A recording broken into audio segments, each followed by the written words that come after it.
cooked correctly, beans can be luxurious, literally luxurious. When you don't know how to treat it, it ends up being just like a punishment meal, right? This is what you're doing. This is what you get for putting yourself in debt, right? This is what you got to do because you got in debt. I think.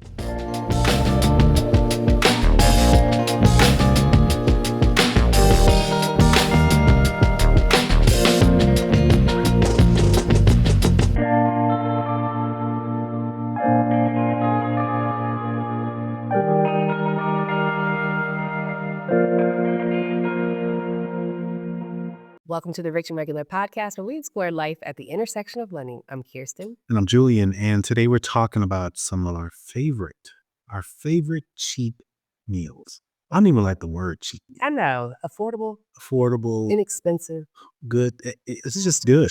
Like, I don't really think about, I'm not like setting myself up to say, I'm going to cook this because it's cheap. Because somebody always wants to say that ain't cheap. But I'm using that, right. But I'm using that because that's what people call it, cheap meals, right? So not cheat, like you're working out. I think people call them struggle meals, although these aren't struggles. So we're going to talk about the struggle in just a second. But first, I want to give a shout out to Joy PhD Pilot. Joy PhD Pilot, who left us a review on the show saying, I love seeing a couple sharing real advice on fire. Having a parent you support is real and typically not even considered on other fire or finance podcasts. Keep making excellent content relevant to folks who look and live like us. Oh, man. I appreciate that. Now that's a username. That is a Joy PhD Pilot. 3 strong words. Listen, I don't want that. Symbolism. I don't think you can get a PhD in aviation. She might have. I don't know. I don't know what that means. I'm always. She probably got a PhD and a pilot license. You do a lot. So that's why her name's Joy. I fly to class. I like that. It's probably none of the above. It is, actually. My name's not Joy. I'm not a pilot. I'm a nurse. Okay, you mentioned the word, and I legitimately, I am triggered, man. The word struggle. So a couple years ago, like, this is the context. This is why I wanted to talk about this. A couple years ago is when I believe I first started hearing the word struggle meals. And I was like, oh, yeah, well, just think ramen or quick little something that people just pull together because they only got a couple bucks. But then I started seeing plates that people were proud of, but not being identified as like a struggle plate. It was like, and I have people like this in my life on social media. And I think, oh, that must be what they mean. And then I realized it's not what they mean. Oh, you meant like struggle plating? Like places that don't look appetizing? What I'm saying is I have people in my life who share photos of food that they are proud of that I thought was a struggle meal. Oh. And so I just learned very quickly, and obviously you and I have spoken about this, I learned very quickly that my point of view on what a struggle meal is or isn't is just way off. And overall, not much has changed since I first started cooking. So I started cooking when I was around 16 years old. Shout out to everybody that's known me that long. I doubt that many of you actually listen to the show. The first time I ever cooked anything was like one of my first jobs. I was at a bowling alley and I was at the snack bar. And, all my friends, in high school, all your friends, you was thinking a couple of extra chicken fingers and stuff. That was me. And then that turned into a passion for home ec and all that stuff. So I've been cooking professionally cooked professionally for a really, really long time. And all that to say, my basis for learning about food is very different compared to the vast majority of people. So I understand that built-in bias. But even then, I remember thinking that I wanted to do something about it, which required me to kind of assess where we were. Like, where are we now? And I kid you not much has changed in the last 20 years. And that is very, very sad to me. Like, I remember thinking that would have changed a lot because of TV and, all the different shows that would come. Well, what hasn't changed? I'm talking specifically about what I would call Americans' culinary IQ. Oh, yeah. Right. So much like we talk about financial literacy, there's a certain level of understanding about how to prepare a meal. I don't believe much has changed in the last 20 years. For as long as I've been involved with food and cooking, I have not seen it. I thought there was a moment where things were going to go up, and I think we've seen an introduction of a couple of ingredients that people just incorporate into the old way of doing things. But overall, I do not believe, and I stand firm by saying I don't believe I've seen that. Instead, what you've seen is a wider availability. It's quicker for me to just order in, right? Than it is for me to actually learn how to make the food that I'm typically ordering in.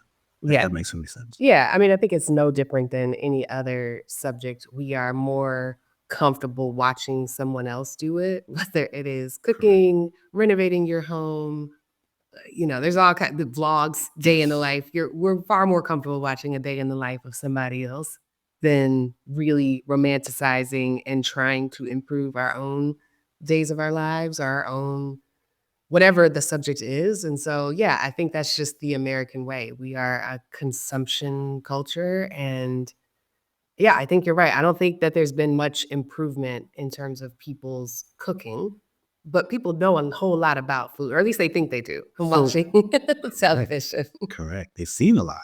They've seen a lot. They Yeah. watched and witnessed certain things in commercials and certainly marketing language around food and marketing imagery around food has been like poorly done and really, really exaggerated. And again, I don't even think people notice these things. They just kind of generally accept it as a way of life. And so I wanted to share a couple of like quick meals for a variety of reasons that we do. But it's because one, it tastes good, it's affordable, which I think is the word that we prefer over cheap. It's affordable. It is relatively simple to make, assuming you have some comfort level cooking. But I think more importantly, I think it's really important to me, and I think for most people, that they have a more intimate relationship with the food that they put in their bodies. Like aside from just it being affordable, that we just have a stronger level of comfort preparing a wider variety of meals. Like that, I think is such an important part of not just maintaining a steady budget, but just keeping lifestyle inflation at bay, but also for your own personal development and wellness, all those things. So, couple of disclaimers, and I'm going to be brief.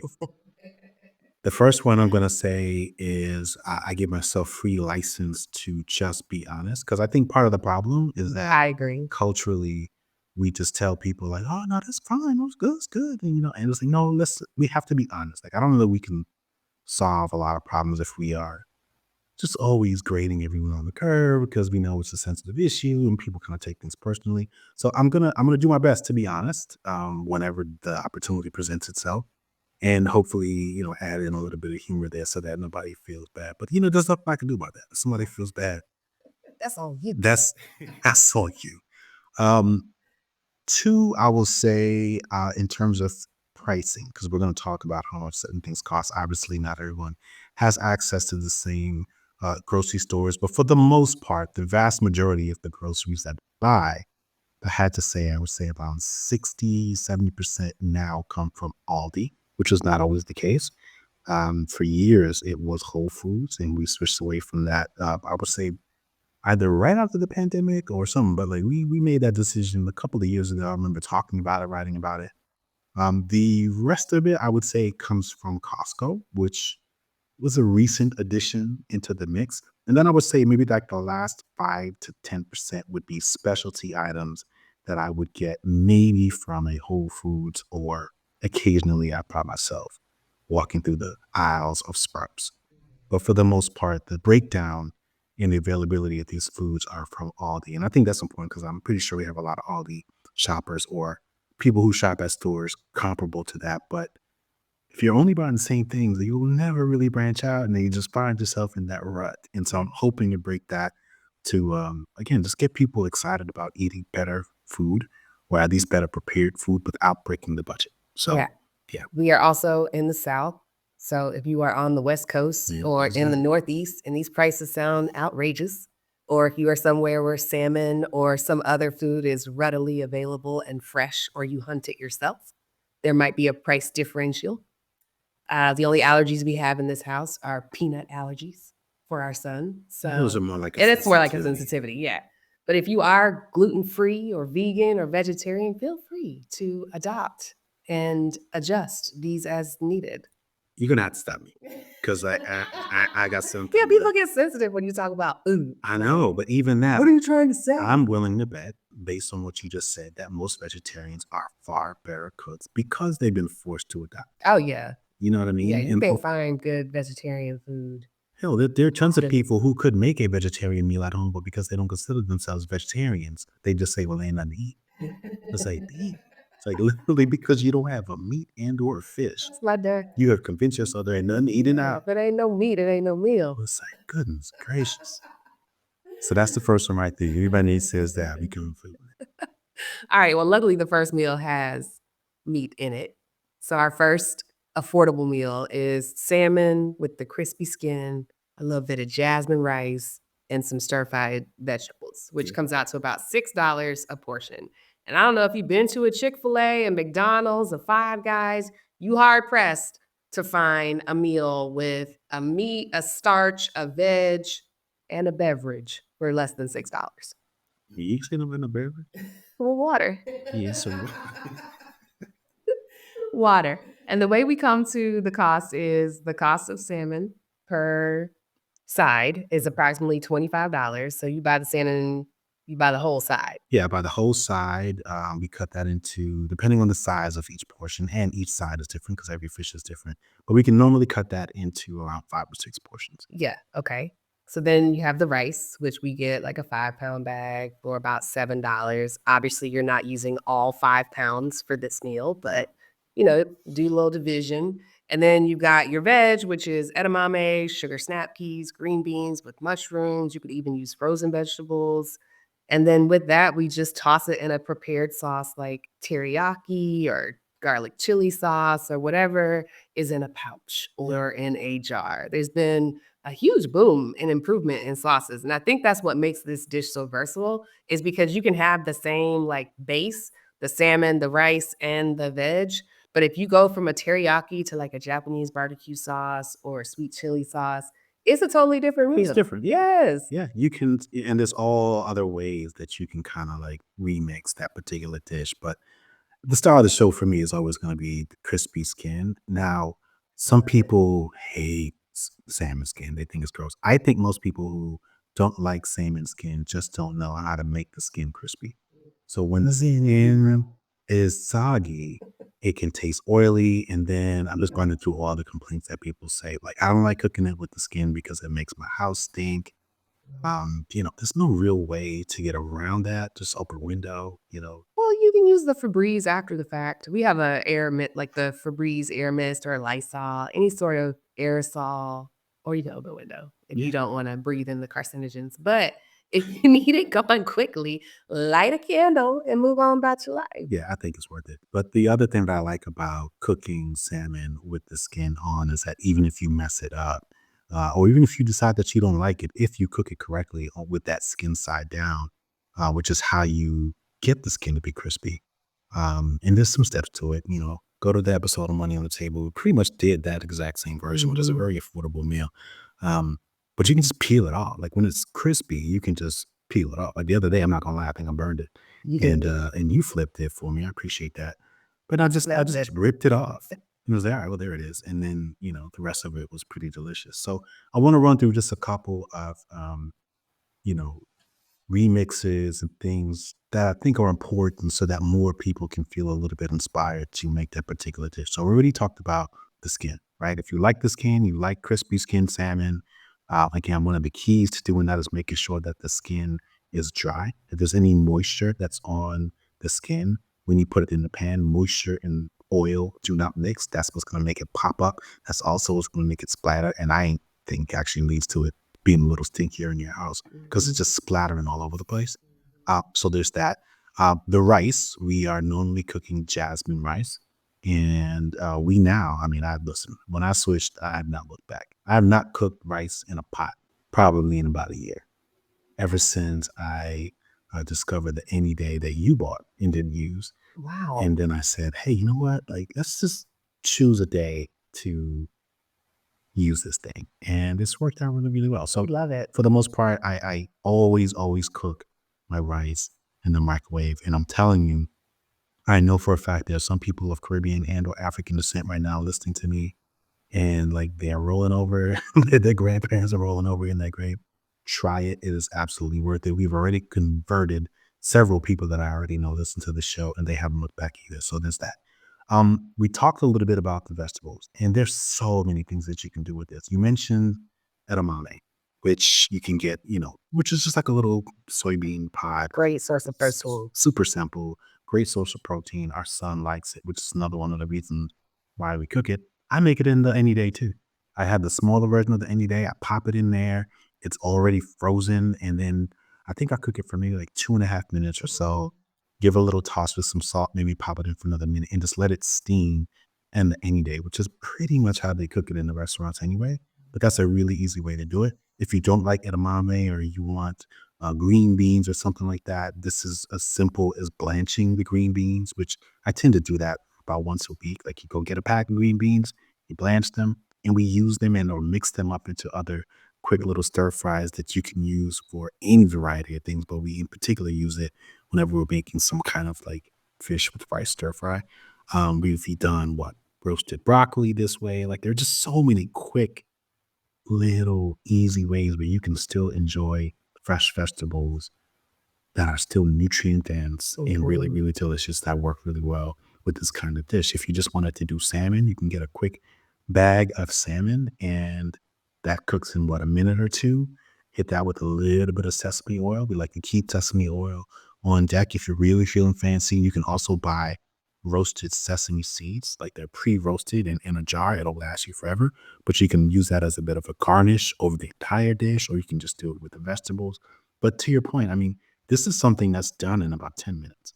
Like, I think this should be a baseline dish that the vast majority of people should be adding to the rotation. Yeah. But I think in our minds, we think of it as something that you would only order in like a mid-scale or upscale restaurant. And again, I'm saying that knowing that there's some sensitivity around cooking and or class in some people's minds. Like to your point, this is a cheap meal. Like I'm sorry, like it's a cheap meal. Yeah. And certainly if you ask someone who's from like Southeast Asia or like Koreans or something like that, they cook like this all the time. Oh yeah. This is a simple, simple meal that's better for you Yes. than most of the standard playbook, which, it's just in American culture and cuisine that we know it's just not good for you. Yeah. I can understand why people find it intimidating. Salmon can be an intimidating fish because it's pink, and so a lot of people associate that with being undercooked or not done. Okay. And so That's that new might to be me. one of the reasons why it doesn't taste well because you left it in too long. Like the texture changed, the flavor changed, the odor changed. It's supposed to be pink. It's a pink fish. So let's talk about that for just a second. There are tons of pink fishes, tons of pink fish. But some people prefer a white fish, a little mild fish, like just a catfish or a tilapia or That's fine. That's fine. I that's what think they're used to. They don't mind the taste of salmon, but it can be challenging. okay. I being honest here, I understand that. Everyone's entitled to like their own fish. I'm just saying in this particular dish, this is one that we prefer with salmon.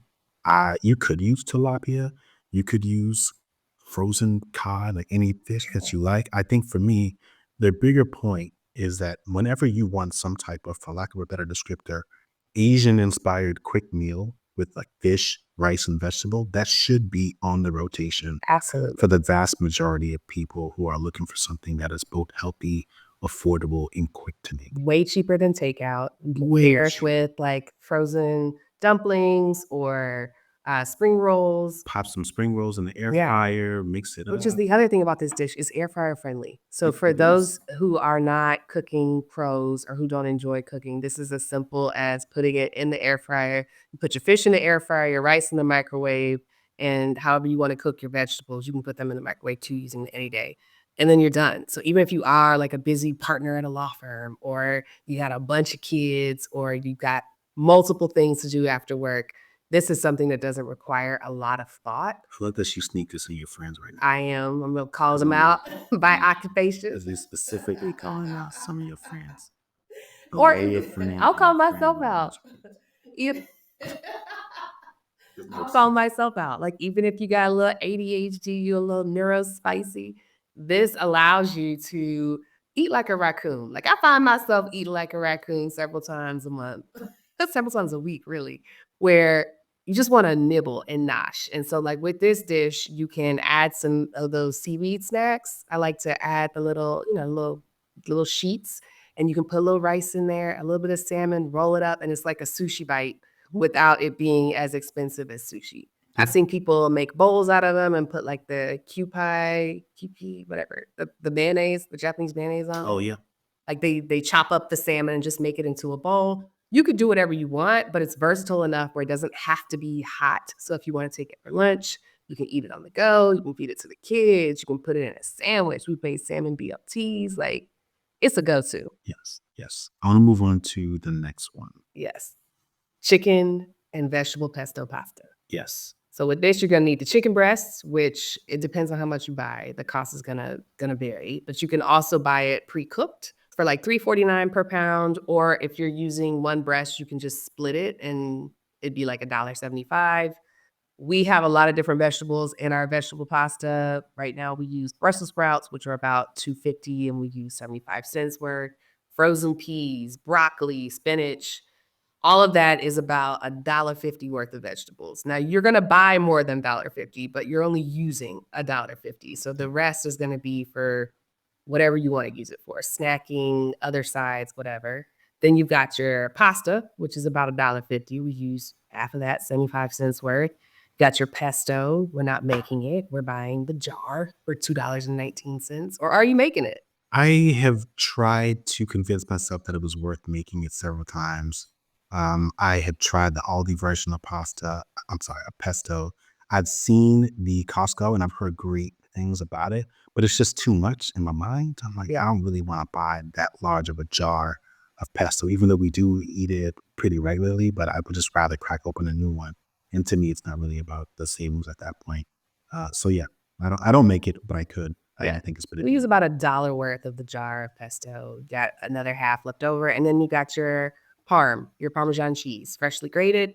It's 2.75, and we use about a quarter's worth for the pasta. Yeah, I mean, this is a very similar version. Dare I say, this is like an Italian version of the last dish that we said, right? But you got your protein, your carb, and your veg. Like there's your balance right there. And the chicken, you can do that so many different ways. But I think the most important part that people need to remember with chicken is that you are wasting a crap ton of money by buying things like thin cut cutlets or strips or something like that. Like that's what a knife is for.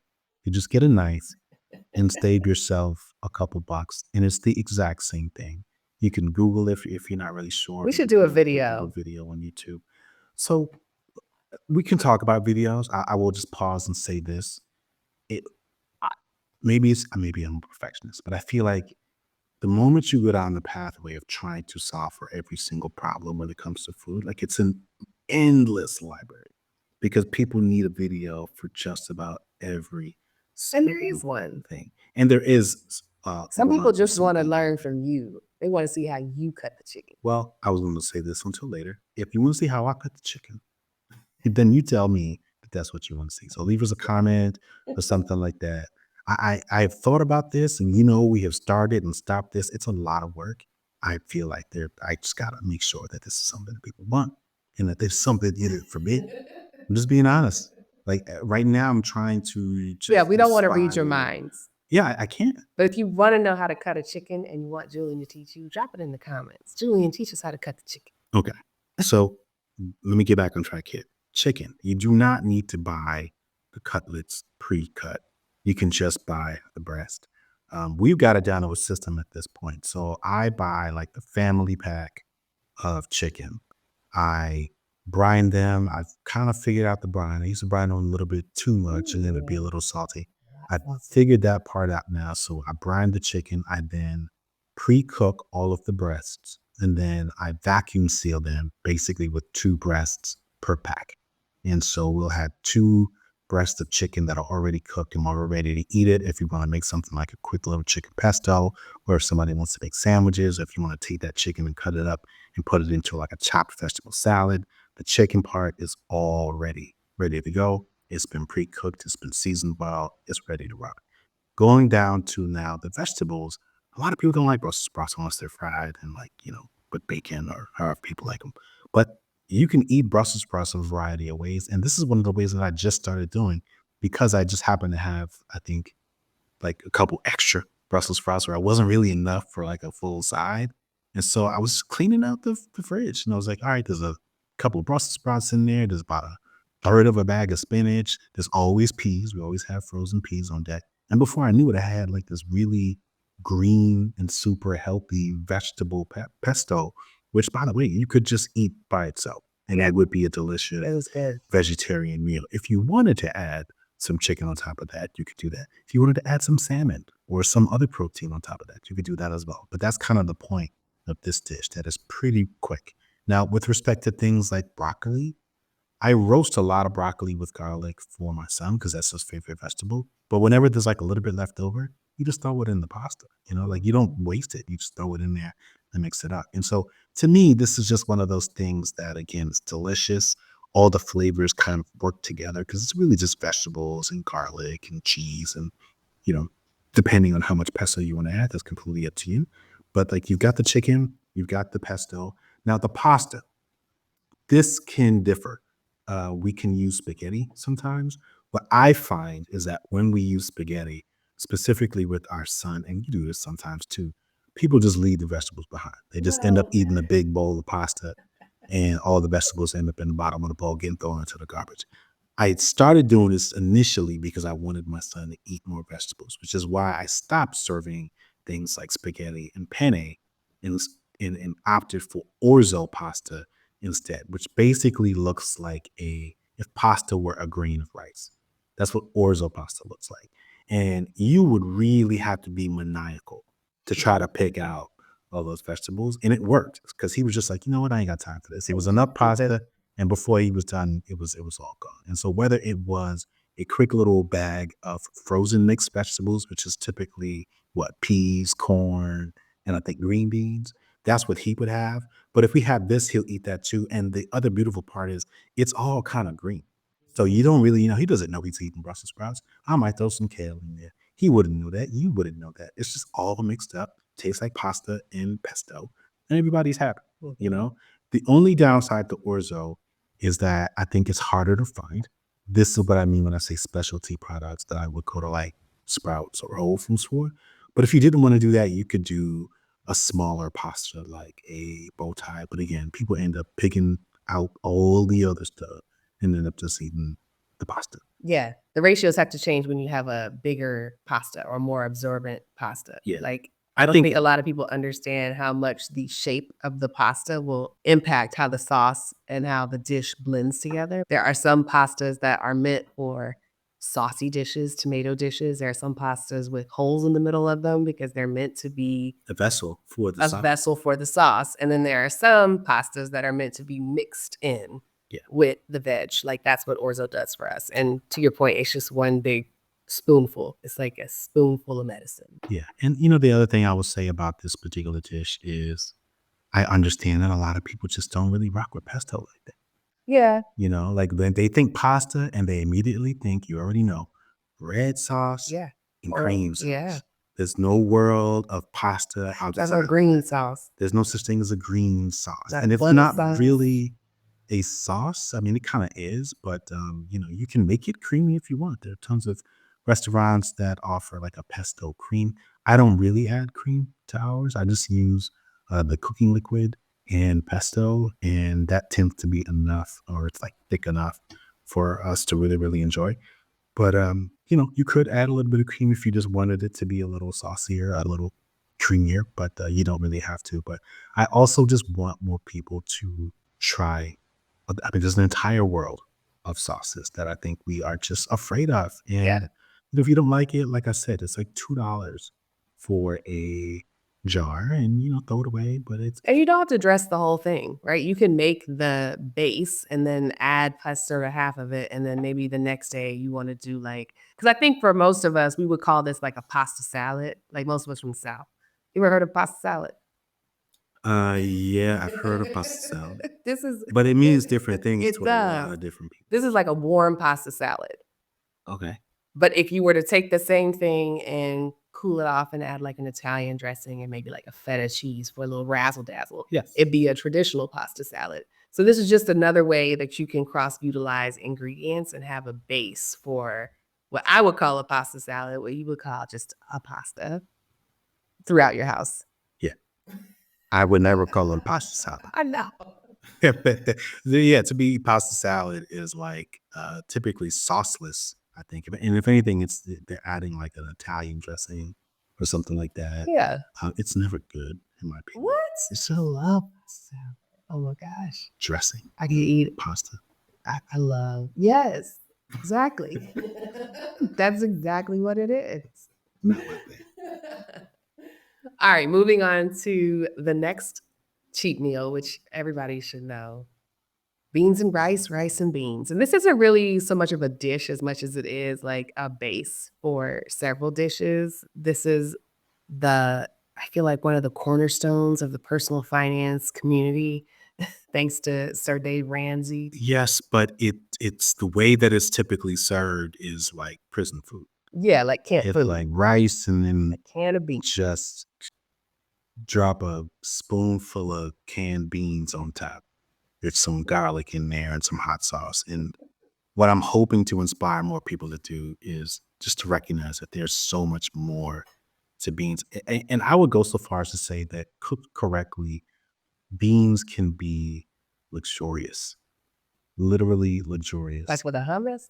It I'm telling you, I mean, we can go through all kinds of different cuisines where cooked correctly, beans can be luxurious. I mean, in Italian cuisine for sure, there Oh, are word. meals that are like with white beans that are perfectly with like truffle and ham and like vegetables.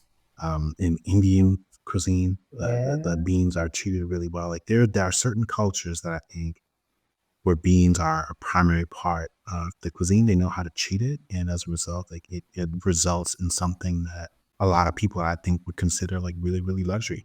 When you don't know how to treat it, it ends up being like what I call like cheap meals, prison food, Tin can beans. tin can beans heated up in the microwave or on pot, Yeah. just thrown Just over for 'em to cigarettes. elevate the beans. It's not something to be 'Cause fiber is really important. Like, it fiber's right is. up there. I think fiber will have a moment in 2025 now that everybody's, like, proteined out. I think fiber is gonna be the next category, and you're already seeing the increase in snackable beans, right? They started us with hummus, and hummus has had its moment. Now you have, like, dessert hummuses, and you can get hummus in, like, I've not gone there. a Lunchable. It's actually pretty good. Okay. We had it at my niece's birthday party, and I was like, Like a "Huh, a chocolate. chocolate hummus?" It was in the middle of, like, a fruit plate. Yeah, it was really interesting. But you also see the edamame, you see like, you're seeing beans being presented differently, and I think they're gonna have a moment. I hope so. I hope so because they're delicious and I think a really important part of American cuisine, but also like just global cuisine. Like Yeah. we just don't really know what to do with beans, which is part of the reason why I'm talking about it. But you hit the nail on the head when you said that this was a base, like rice and beans. Again, most people automatically, especially if they've been involved in the personal finance world and understand Dave Ramsey, think of that as just like a punishment meal, right? This is what you're doing. This is what you get for Yeah, putting what you yourself gotta in debt, do right? because you got in debt. I think that there are just, I mean, obviously we just came back from Jamaica and rice and peas, or, we Yes. just went to another restaurant and they were celebrating a Puerto Rican uh, Yes. holiday and they were offering the guandules and all that kind of stuff. Like, Was it guandules? I think I made that up. arroz con I think it was It on was guandules. I don't know for Puerto sure. Rican people. There it is. Here, correct me if I'm wrong. But it was delicious. It was It was delicious. delicious, and again, like if you go to a restaurant and pay for it, a Cuban restaurant, like rice and beans can be so many different things. Like you talked about Chick-fil-A, but like you can go to Chipotle and spend $8, $9 on the burrito. It's rice and beans. That's rice and beans, dude. You know what I mean? You can make the rice for 50 cents. You can buy a can of rice for $1. That's a sixth of the cost already right there. And so this is part of the reason why whenever we bake rice and beans or have rice and beans, we kind of mix it up a little bit. So maybe we're making burritos, maybe we're doing rice bowls, maybe you're just having it with some other meats or protein that we've cooked before. You could go back to the chicken. If you had some extra chicken from the meal before, you can make that together. And again, it's kid friendly. It carries well. So whenever we gotta go somewhere, if we gotta pack a lunch for our son, it's always in there. But yeah, I think rice and beans is super clutch. I think the problem is we just don't really know how to cook it.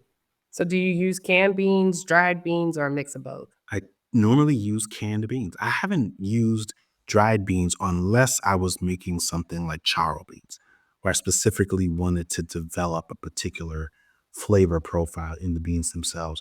But I think there are ways to develop stronger flavor with canned beans that don't require you to commit to soaking beans Mm. overnight and then cooking it for another hour and then potentially overcooking them, which brings you right back to what you would have gotten if you likely would have just bought canned beans. And I think one of the ways that I do that is whenever we make bacon, I make bacon in the oven. I use a cookie sheet. I put parchment paper down. I lay the strips of bacon there. And, on the weekends, every now and then we'll make breakfast, but we'll eat practically all the bacon. But I save the fat drippings. And then Grease. the fat, The grease. the fat Fat from the dripping. bacon fat that's rendered from the apple with smoked bacon. It's called bacon grease. Okay. And I put that in a pot, and then I add chopped garlic really, really quickly. And then I add cumin if I'm making like black beans or something like that. And I just let that go for maybe about a minute. And what you're really doing is you're marrying that smoky, fatty, porky flavor with the cumin and the garlic. And then you're dumping in the black beans with all the liquid.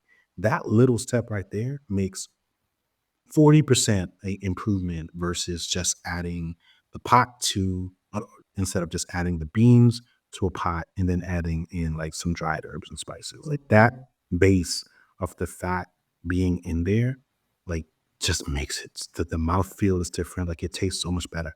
And then the second thing that I would recommend you do is mash the beans a little bit.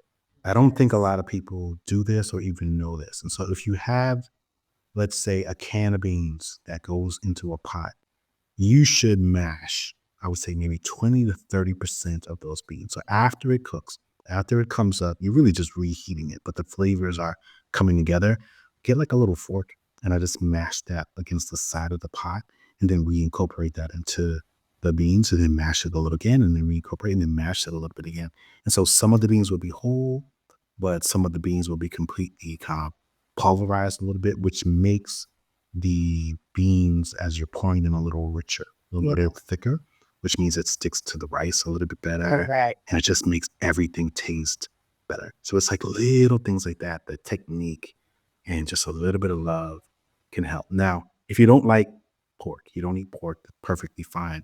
You can still do that. Just start with a little bit of oil and then add the garlic and add your spice, maybe some chili, and just let that go. Just create that baseline that of like spice and flavor, like create a flavor bomb before you add the beans instead of just adding the beans and then adding the spices on top of it. That little difference, I think, goes a really, really long way. And I think can make a simple beans and rice dish taste like 10 times better than no.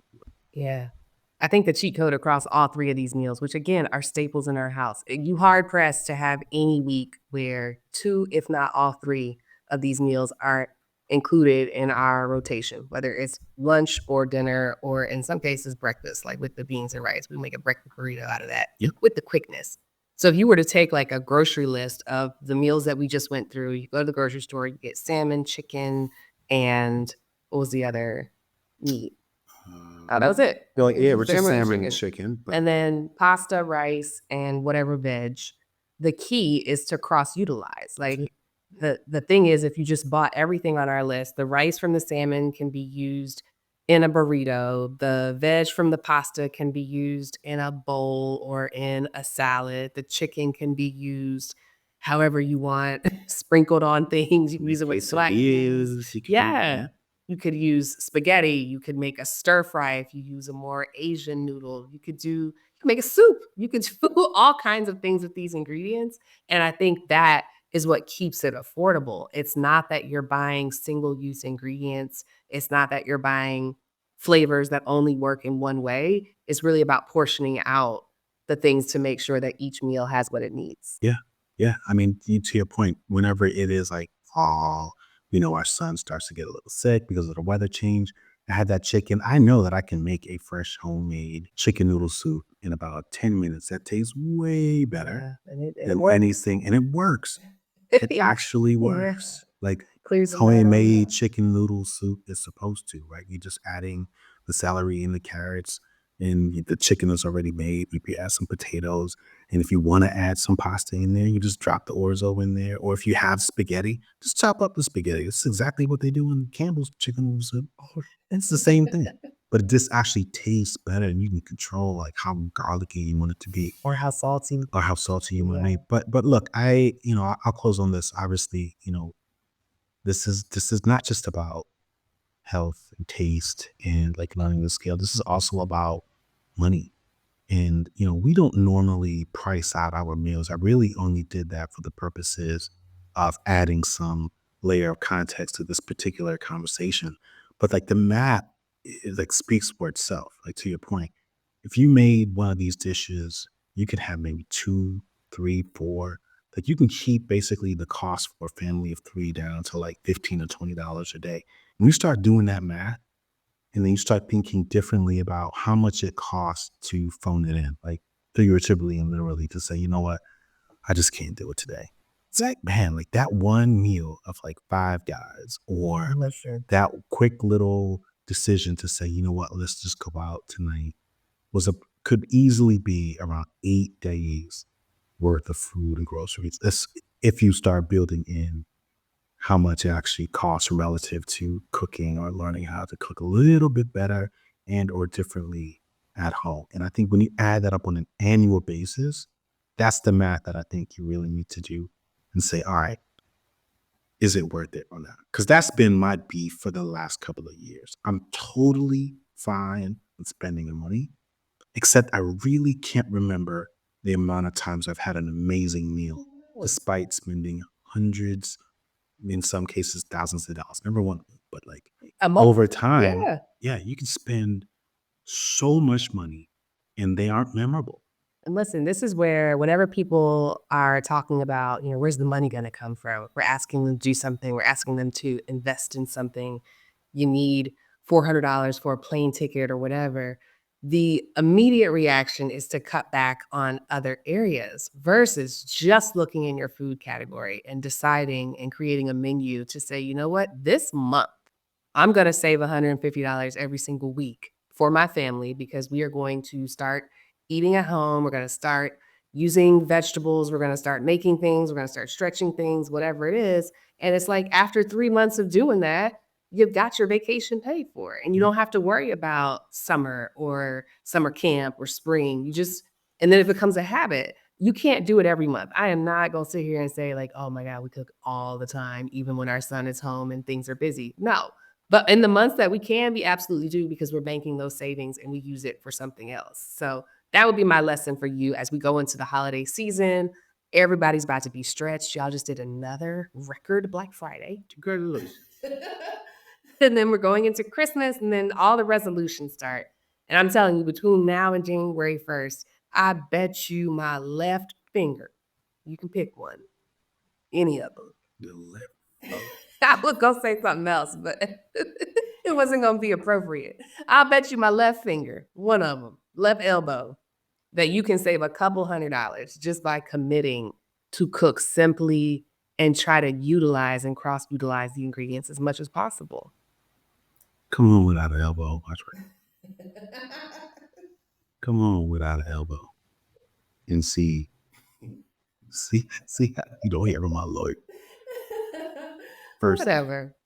All right, y'all. Well, look, we are doing some annual planning. So if you want more cooking, food style content, this one was a bit of an experiment trying to make this work for a podcast versus a YouTube video. But there are lots of different angles that we can take with food. some of our food episodes have been some of the most popular episodes this year. Yep. And not just food related, but like kitchen stuff, cooking stuff, grocery stuff. And so if you want to see more of this, feedback is a gift. Leave us a note in the comment. And while you're there, leave us a 5-star rating and review. We can use it. We love y'all. And dang, see, I got off track. This is why the HD and the AD You can't. can make a food reference, huh? I couldn't. It wasn't there. All right, y'all. Supposed to be. Well, thank you for listening to another see, it's gone. It's gone. This is how you know I need a break. Thank you for listening to another episode of the Rich and Regular podcast. If you like what you heard, and maybe you're even feeling a little hungry, drop a comment below. Let us know. Keep the conversation going, and we will see y'all next week. Babes. Hopefully. Prayerfully. If you like videos like this and want to see more, make sure you click subscribe and turn on notifications.